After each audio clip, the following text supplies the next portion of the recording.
வெகு காலத்துக்கு முன்பு மிருகங்களின் ராஜாவாகிய சிங்கம் ஒரு காட்டில் வசித்து வந்தது. அங்கிருந்த மற்ற மிருகங்கள் சிங்கத்தை பார்த்து பயந்து வாழ்ந்து வந்தனர். ஒருநாள் சிங்கம் இரையை தேடி காட்டில் அலையும் போது ஒரு குகையை கண்டது. உள்ளே சென்று பார்க்கும்போது அங்கே யாரும் இல்லை.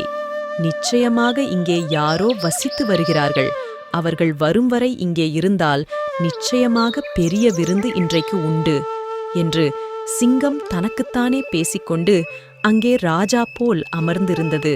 மாலை நேரத்தில் அங்கு வசித்து வந்த குள்ளநரி திரும்பி வந்து பார்க்கும்போது வெளியே சிங்கத்தின் கால் தடங்கள் இருப்பதைக் கண்டு அதிர்ச்சி அடைந்தது. இப்போது நான் உள்ளே சென்றால் நானே அபாயத்தை ஏற்படுத்தியது போல் இருக்கும் என்று குள்ளநரி எண்ணியது. ஆனால் குகைக்குள் சிங்கம் இருக்கிறதா என்பதை எப்படி கண்டுபிடிப்பது? புத்திசாலியான குள்ளநரி மனதில் ஒரு திட்டமிட்டது. ஓ குகையே என்று பெரிய சத்தத்தில் நரி கத்தியது. இதை கேட்டு சிங்கம் சந்தோஷப்பட்டாலும் சத்தமிடாமல் பதுங்கியிருந்தது. மீண்டும் குள்ளநரி சத்தமாக, ஓ குகையே, நீ ஏன் இன்று மௌனமாக இருக்கிறாய் என்று கேட்டது.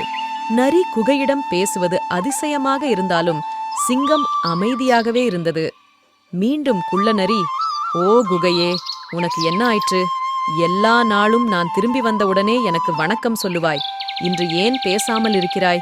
என் மேல் ஏதாவது கோபமா? நான் திரும்பி செல்கிறேன் என்று சொன்னது. அடக்கடவுளே, இப்போது நான் எதுவும் செய்யாமல் இருந்தால் எனக்கு உணவு ஆக வேண்டிய அந்த நரி நிச்சயமாக தப்பித்து செல்லும். ஒருவேளை என்னை கண்டு பயந்துதான் இந்த குகை பேசாமல் இருக்கிறதோ என்று எண்ணியது அந்த சிங்கம். உடனே தன் கர்ஜிக்கும் குரலால் வணக்கம் சொல்லியது.